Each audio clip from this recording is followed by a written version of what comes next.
Today's episode will be on the HAKA Uprising in Chin Hills from a book, The Anglo-Kuki War, 1917 to 1919, a frontier uprising against imperialism during World War I. The HAKA Uprising in Chin Hills, 1917 to 1918, by Poon Po. During the First World War, as Europe became the epicenter of a global conflagration, another theater of conflict quietly unfolded thousands of miles away in the remote and rugged hill tracts of the Indo-Burma frontier.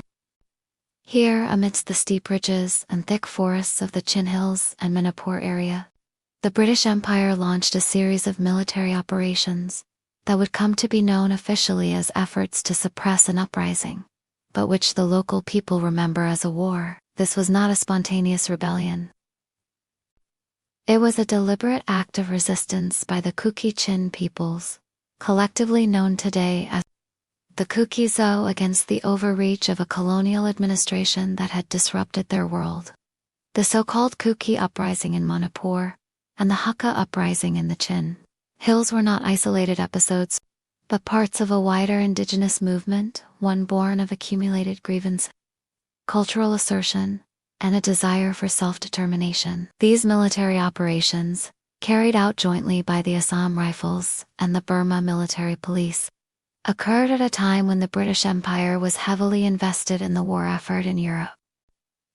With its military presence in the Indo-Burma frontier significantly diminished, the British turned to local levies and loyalist chiefs to maintain control. It was in this volatile context that the British attempted to recruit hill tribesmen into the labor corps for service in France.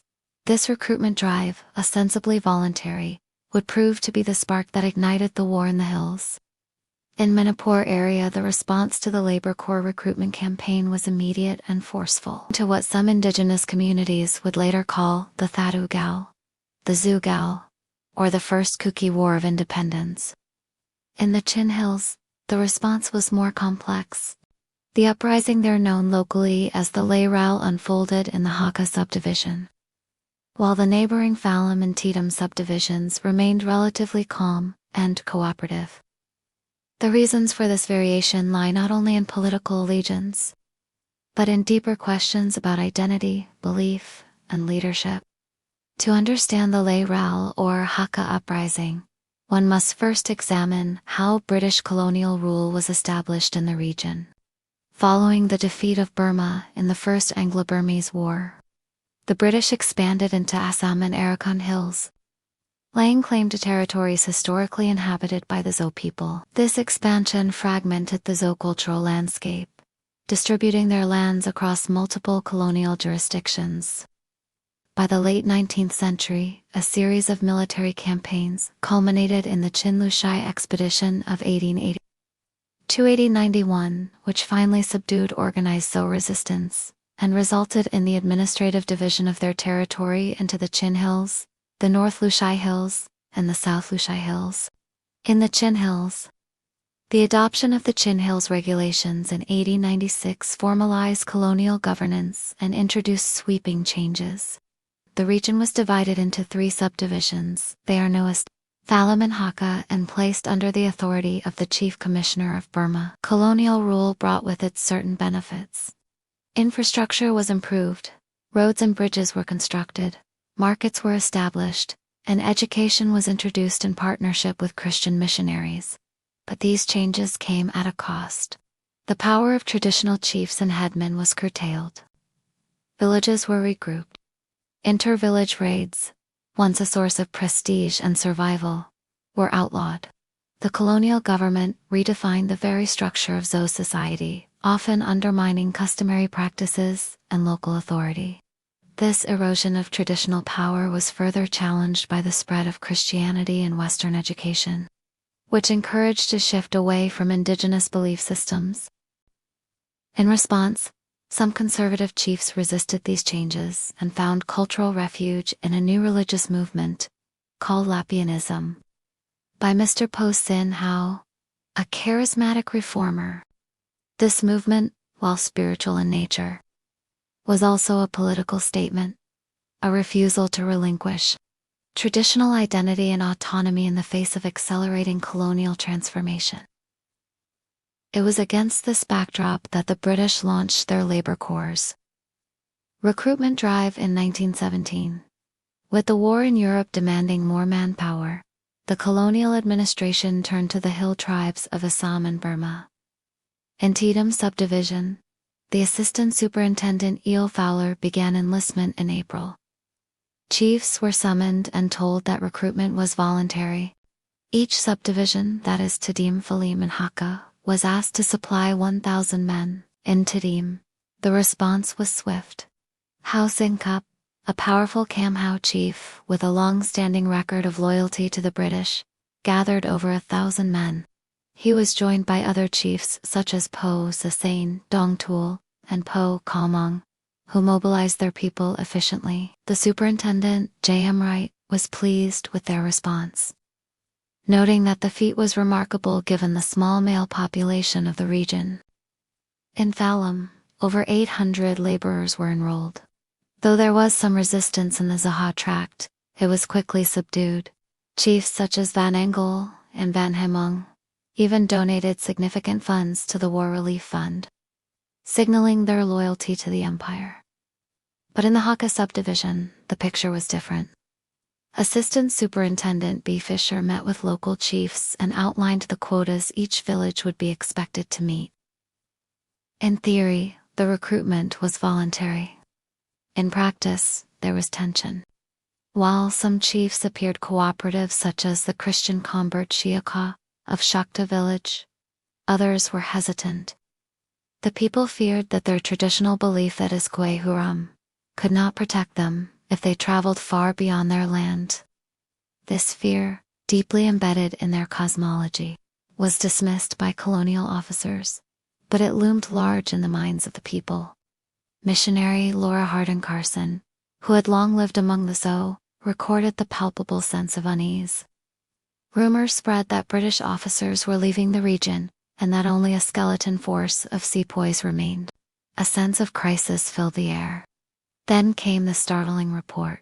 13 villages in the Haka subdivision had secretly united under a sacred oath to rise against the British. They would seize arms, attack Oka, and reclaim their land. Women and children were hidden in the jungle. Supplies for 6 months were stockpiled. Ammunition was manufactured in secret. The stage was set for war. Strangely, in November 1917, Fisher informed the chiefs of Haka that they were no longer required to send recruit. The official reason was never given, but the timing has led some historians to speculate that the British may have sensed the brewing storm and sought to delay or diffuse it. Was the uprising in Haka a reaction to forced inclusion in the labor corps or to sudden exclusion? Was it a war against conscription or against colonial control more broadly? Was it the chief's war or the people's war? These questions remain open. But what is clear is this: the Lay Row was not an isolated incident.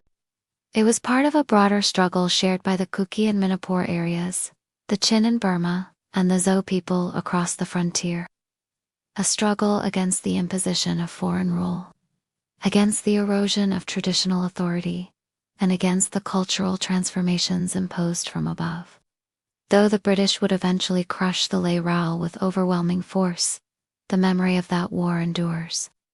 Not as a footnote in imperial history, but as a testament to Indigenous resistance, to dignity defended, and to the enduring will of a people to govern themselves. In the final weeks of 1917, the remote hills of Haka and the Chin region of Burma stirred with unrest. British administrators, though initially dismissive, were soon forced to confront the reality of a brewing uprising. Assistant Superintendent Fisher, stationed at Haka subdivision, had his doubts quelled. By the arrival of Sandwe, a Christian youth from a prominent chief's household, he delivered news that his brother had witnessed a large force assembling just 3 miles from Haka division. A second investigation proved the warning credible. Early on the morning of November 23, 1917, Reports arrived of an advancing force. 5,000 strong men. Fisher ordered all personnel to take shelter within the fortified police lines. Laura Carson, missionaries, and minor colonial officials were also moved into the compound, where they would remain under siege for the next 22 days. The following morning, a British reconnaissance party of 15 mounted sepoys was ambushed just outside the station. HAKA fighters felled trees across mountain roads, blocked vital arteries with entanglements made from telegraph wires, and raised stockades using planks from dismantled pioneer camp structures. The Phalam HAKA road was cut off, and the area was effectively isolated. It took the assistant superintendent 13 hours of arduous labor to clear. Just 12 miles of road, barely enough for a relief force to reach them. On December 16, 1917, a column of 350 well-armed men under Major L.E.L. Byrne arrived at HAKA Division and accompanied by British officers and the superintendent of Phalam Division. Sporadic gunfire echoed from the hills. In one tragic episode, HAKA fighters stormed into the station compound, killing a sepoy's wife and daughter. Meanwhile, widespread conflict had already broke out. The battles flared across Sequoia, Quapi, Etong, Sequoia, Henering, and Shakta Hills. In response, the colonial government escalated operations. Contingents of the Assam Rifles from Aizawl and Kohima joined to Burma military police columns in attacking the principal villages of Kapi, Aiton, Surkwa, Nering, and Shakta Hills. Resistance was fierce. The toll in human life mounted, 30 to 40 casualties reported during these engagements alone. The Assam Rifles then launched further operations northeast of the Tau Range, encountering stiff resistance at Buangkwa. By February 1918, joint detachments moved further north to Lenakot, modern-day Salmongund, then eastward into southern Manipur, where clashes with Kuki resistance fighters grew more intense. Conflict soon spread across the frontier. In Mindat Zongin, the Pakaku Hill treks, and the southern Lushi Hills, more confrontations broke out. But the war had expanded beyond Taka, touching every corner of Tso territory. By early 1919, the British suppressed the uprising. 61 leaders were tried under Section 121 of the Indian Penal Code for waging war against the Crown. 2 HAKA Farran men, Zan Nol and Hungol, were sentenced to death for the murder of Tum Hengel and her stepdaughter Sui Jing. Another Ral Chum of Heinerland was convicted for killing Asing, a Chinese caretaker. Before the death sentences could be carried out, Za Nol and Hering all hanged themselves inside the Hakalaka. Other leaders were imprisoned in HAKA Phalam, Tidam, and Mingyaneri. 14 chiefs held in Mangyan were later deported to remote towns like Tonji and Lashio area. In addition to prison sentences, the British levied over 13,000 rupees in fines on participating villages and imposed punitive labor.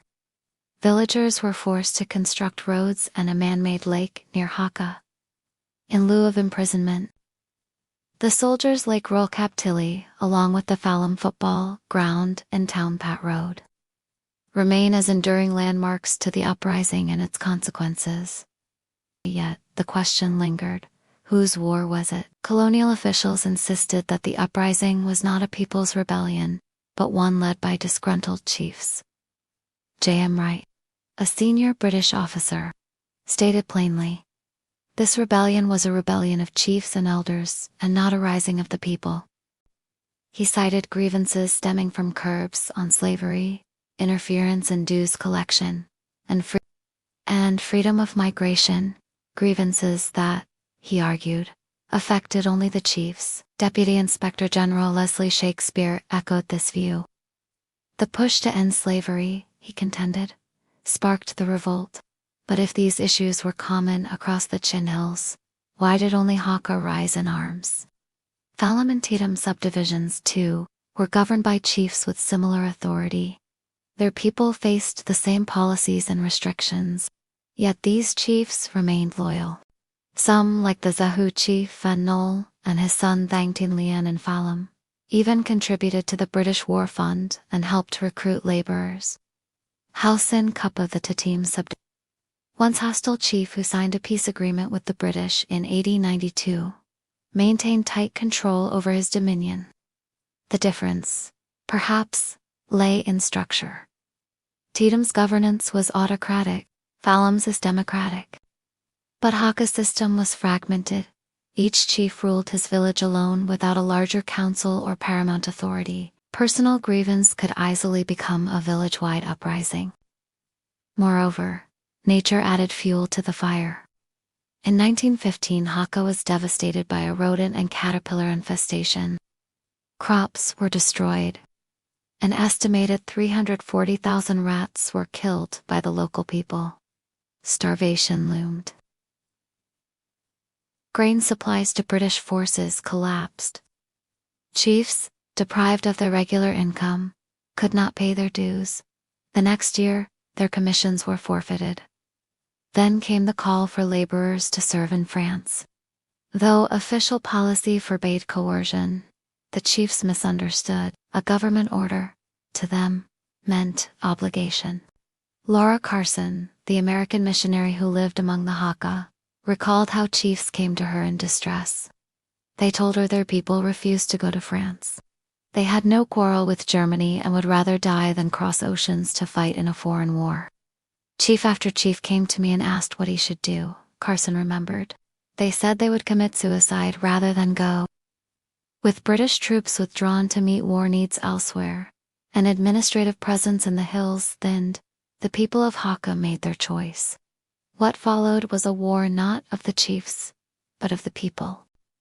Though the chiefs led the rebellion, they did so not out of calculated ambition, but under immense pressure from their communities. As paternal rulers in a traditional society, they stood by their people. When all paths closed, they rose together not for any imperial quarrel in Europe, but for the right to decide their own fate. This unity of purpose became most apparent when they took a sacred oath to attack HAKA division and kill the sepoys, seize their guns, and drive the British from the Chin Hills. Their goal was unmistakable. It was to reclaim their land and restore their soil.